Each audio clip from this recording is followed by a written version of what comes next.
हमारे देश के लोकतांत्रिक इतिहास का एक अत्यंत महत्वपूर्ण दिन है, जब हम संसद के नए भवन में लोकसभा की पहली बैठक आरंभ कर रहे हैं। भारतीय लोकतंत्र का ऐतिहासिक दिन।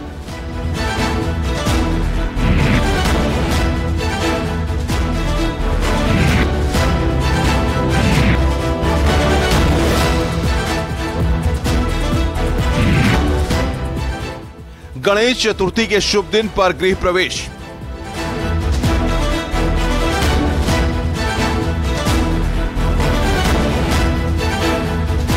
नई संसद से विकसित राष्ट्र का श्री गणेश।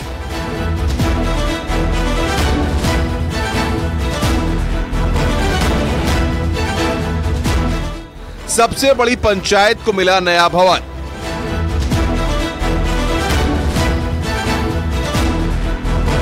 पचहत्तर सालों का इतिहास 75 कदम में पार।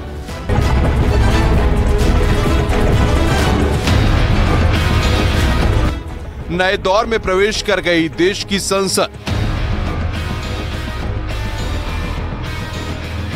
पीएम मोदी की अगुवाई में नए सदन में प्रवेश।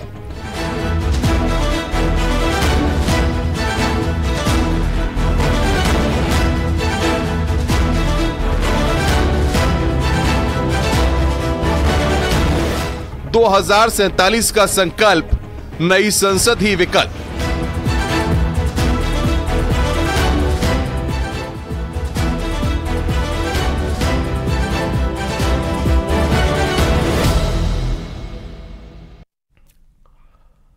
नमस्कार, मैं हूं अनुपम। गणेश चतुर्थी के शुभ दिन पर भारतीय लोकतंत्र ने नया इतिहास रचा है। देश की सबसे बड़ी पंचायत आज से एक नए दौर में प्रवेश कर चुकी है। आज से देश की संसदीय कार्यवाही भी नए संसद भवन में शुरू हो चुकी है। नए संसद भवन का उद्घाटन 28 मई को प्रधानमंत्री नरेंद्र मोदी ने किया था। 18 सितंबर से शुरू हुए 5 दिवसीय सत्र के विशेष सत्र के दूसरे दिन प्रधानमंत्री नरेंद्र मोदी सहित देश के सांसदों ने नई इमारत की तरफ कूच किया और फिर नए भवन में प्रवेश कर गए। देखिए पुरानी संसद से नए संसद में प्रवेश के ऐतिहासिक पल।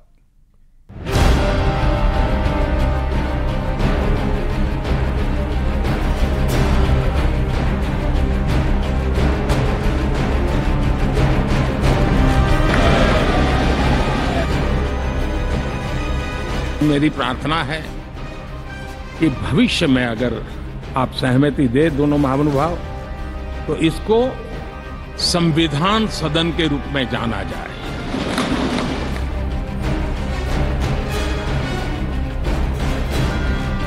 गणेश चतुर्थी का शुभ दिन मंगलवार। समय दोपहर 1:10। नई संसद में गृह प्रवेश। अमृत काल का ये उषा काल है और भारत अनेक सिद्धियों के साथ नए संकल्प लेकर के नए भवन में अपना भविष्य तय करने के लिए आगे बढ़ रहा है। भारतीय लोकतंत्र के लिए आज का दिन ऐतिहासिक था। आज देश की सबसे बड़ी पंचायत यानी हमारी संसद 75 कदम में 75 सालों का इतिहास पार कर एक नए दौर में प्रवेश कर गई। संसद की 96 साल पुरानी इमारत में कार्यवाही का आज आखिरी दिन था। आजादी और संविधान को अपनाने की गवाह इस इमारत को विदाई देने पक्ष विपक्ष के तमाम मंत्री और सांसद पहुंचे। प्रधानमंत्री नरेंद्र मोदी ने सबके साथ फोटो खिंचवाई। देश की सबसे अद्भुत तस्वीर कैमरे में कैद हो रही थी, जब पक्ष और विपक्ष के नेता एक फ्रेम में नजर आए। ये पल भारतीय लोकतंत्र में सदियों तक जिंदा रहेगा। तस्वीरें भी आप देख पीएम मोदी के साथ अपनी पुरानी इमारत को विदाई देने वाले विपक्ष के नेता भी मौजूद रहे। फोटो सेशन के बाद पीएम मोदी के साथ तमाम नेता सेंट्रल हॉल पहुंचे। सेंट्रल हॉल में अपने अनुभव साझा करते हुए कुछ सांसद भावुक हुए तो किसी ने इसे गौरव का पल कहा। प्रधानमंत्री ने कहा कि संसद का सेंट्रल हॉल हमें भावुक भी करता है और कर्तव्य के लिए प्रेरित भी करता है। ये भवन और उसमें भी ये सेंट्रल हॉल एक प्रकार से हमारी भावनाओं से भरा हुआ है। हमें भावुक भी करता है और हमें हमारे कर्तव्य के लिए प्रेरित भी करता है। आजादी के पूर्व ये खंड एक प्रकार से लाइब्रेरी के रूप में इस्तेमाल होता था, लेकिन बाद में संविधान सभा की बैठक यहां शुरू हुई और उन संविधान सभा की बैठकों के द्वारा गहन चर्चा विचारणा कर करके हमारा संविधान यहीं पर आकार लिया। प्रधानमंत्री मोदी ने पुराने संसद भवन को संविधान सदन के नाम से बुलाने का प्रस्ताव रखा, यानी पुरानी संसद को उसके यादों के लिए नया नाम दे दिया गया है। इस दौरान सेंट्रल हॉल में मौजूद सांसदों ने मेज थपथपाकर इसकी सहमति दी। पीएम मोदी ने कहा कि पुराने सदन की गरिमा कभी कम नहीं होनी चाहिए और संविधान सदन से हमारी प्रेरणा बनी रहेगी। और मेरी प्रार्थना है, मेरा सुझाव है कि अब हम जब नए सदन में जा रहे हैं तब इसकी गरिमा कभी भी कम नहीं होनी चाहिए।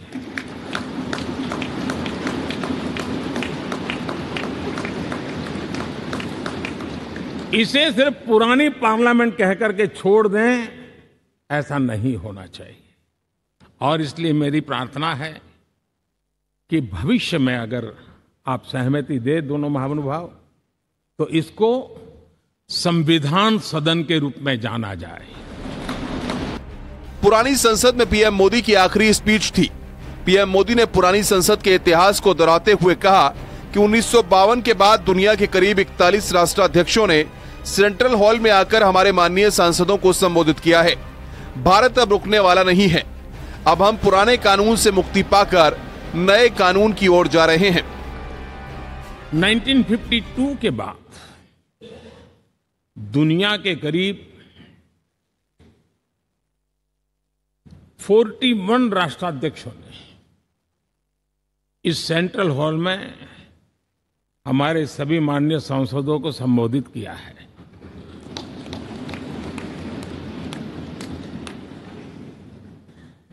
हमारे राष्ट्रपति महोदयों के द्वारा 86 बार यहां संबोधन किया गया है। समय दोपहर 12:57। पुरानी संसद की कार्यवाही खत्म करने के बाद पीएम मोदी और सभी सांसद नए भवन की ओर निकले। इस दौरान पीएम मोदी संविधान की कॉपी लेकर सभी सांसदों के साथ नए संसद भवन की ओर निकल पड़े। पीएम मोदी के साथ केंद्रीय गृह मंत्री अमित शाह, रक्षा मंत्री राजनाथ सिंह, केंद्रीय मंत्री पीयूष गोयल, नितिन गडकरी और अन्य तमाम सांसद नए भवन में दाखिल हुए। ये पल ऐतिहासिक था जब लोकतंत्र की नई इमारत इतिहास रचने जा रही थी। समय दोपहर 1:32।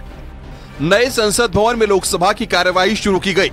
नए संसद भवन में अपने पहले संबोधन में प्रधानमंत्री मोदी ने चंद्रयान 3 की सफलता की तारीफ की। पीएम मोदी ने कहा कि हम नए संकल्प से नए संसद भवन आए हैं। हमें कड़वाहट भुलाकर आगे बढ़ना है। ये भवन नया है, सब व्यवस्थाएं नई हैं, सब कुछ नया है, लेकिन कल और आज को जोड़ते हुए बहुत बड़ी विरासत है जो बहुत पुरानी है। ये गणेश चतुर्थी का शुभ दिन है।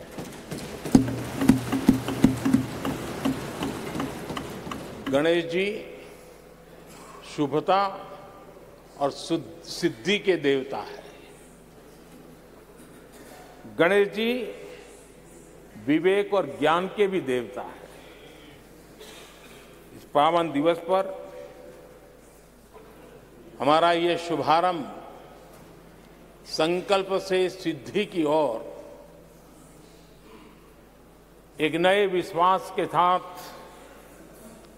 यात्रा को आरंभ करने का है। पीएम मोदी के संबोधन के बाद लोकसभा में नारी शक्ति को बढ़ावा देने वाला बिल, महिला आरक्षण बिल यानी नारी वंदन बिल लोकसभा में पेश कर दिया गया। मतलब साफ है कि देश की नई संसद में पहले दिन ही नारी शक्ति को समर्पित किया गया। Bureau report, news 18।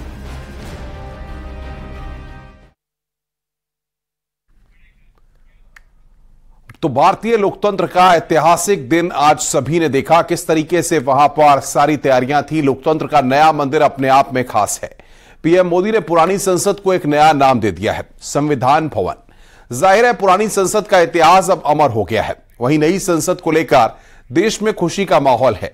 सभी सांसदों से लेकर मंत्रियों ने नई संसद को पाकर पीएम मोदी का धन्यवाद दिया।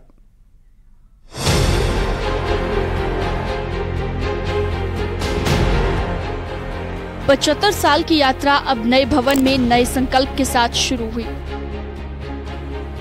अमृतकाल में नई इमारत से विकसित भारत का श्री गणेश करने का पल था। ये इमारत 2047 तक देश को विकसित बनाने का संकल्प ले चुकी है।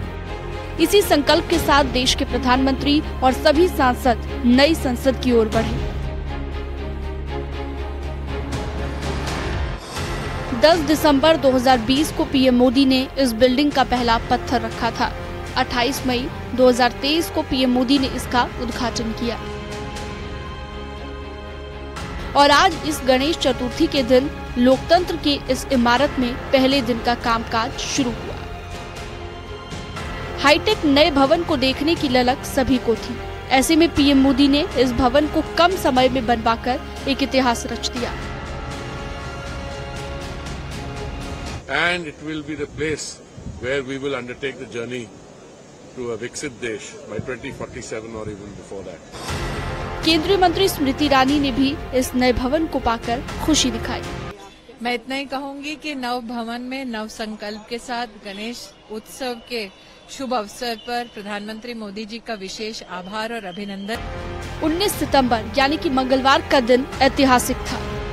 आज के दिन संसद परिसर में पक्ष विपक्ष के सभी नेता एकजुट दिखाई दिए। सभी के चेहरे नए भवन को देख।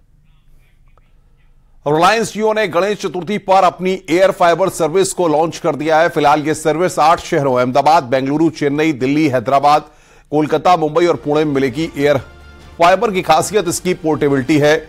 यूजर इसे किसी भी लोकेशन पर ले जाकर इस्तेमाल कर सकते हैं। हालांकि वहां पर 5G कनेक्टिविटी होनी चाहिए।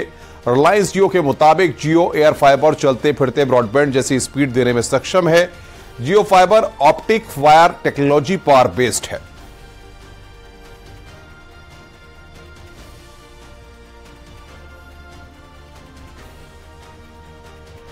तो 8 शहरों में यह सर्विस यहां पर लॉन्च की गई है।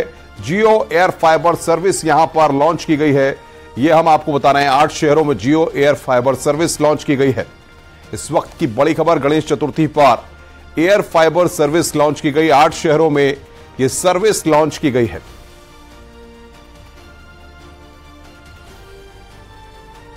तो बड़ी खबर इस वक्त हम बता रहे हैं आपको, जियो air fibre service Ganesh Chaturthi पर लॉन्च की गई। 8 शहरों में दिल्ली, मुंबई, अहमदाबाद में इस सर्विस को लॉन्च किया गया है। बेंगलुरु, पुणे, हैदराबाद, चेन्नई में इस सर्विस को लॉन्च किया गया है। कहीं भी ले जा सकते हैं एयर फाइबर।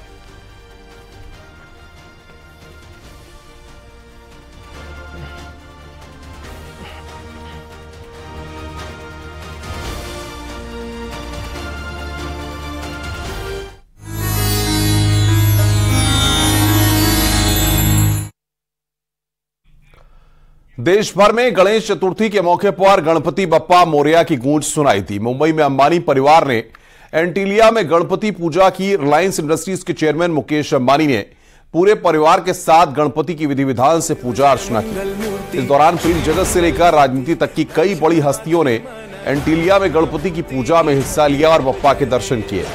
गणपति के दर्शन करने के लिए महाराष्ट्र के पूर्व सीएम उद्धव ठाकरे, महाराष्ट्र नवनिर्माण के अध्यक्ष राज ठाकरे भी अपनी फैमिली के साथ पहुंचे।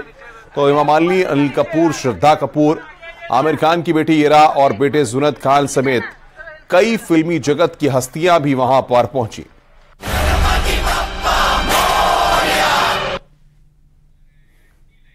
तो ये तस्वीरें हम आपको दिखा रहे हैं गणपति की पूजा की। एंटीलिया में किस तरीके से उत्सव मनाया गया वो तस्वीरें हम आपको दिखा रहे हैं। जय मंगल मूर्ति श्री मंगल। एंटीलिया में भव्य गणपति पूजन किया गया, उसकी तस्वीरें हम आपको दिखा रहे हैं आपकी स्क्रीन पर। मुकेश अंबानी ने परिवार संग वहां पर पूजा अर्चना की, वो तस्वीरें आप देख रहे हैं। कई हस्तियों ने वहां पर पूजा में हिस्सा लिया। देश में गणपति बप्पा मोरया की गूंज यहां पर चारों ओर है और ऐसे में कई हस्तियों ने वहां पर एंटीलिया में भव्य गणपति पूजन के दौरान वहां पर उनकी मौजूदगी रही। मुकेश अंबानी ने परिवार संग वहां पर पूजा की। कई हस्तियों ने वहां पर पूजा में हिस्सा लिया, वो तस्वीरें इस वक्त हम आपको दिखा रहे हैं आपकी स्क्रीन पर।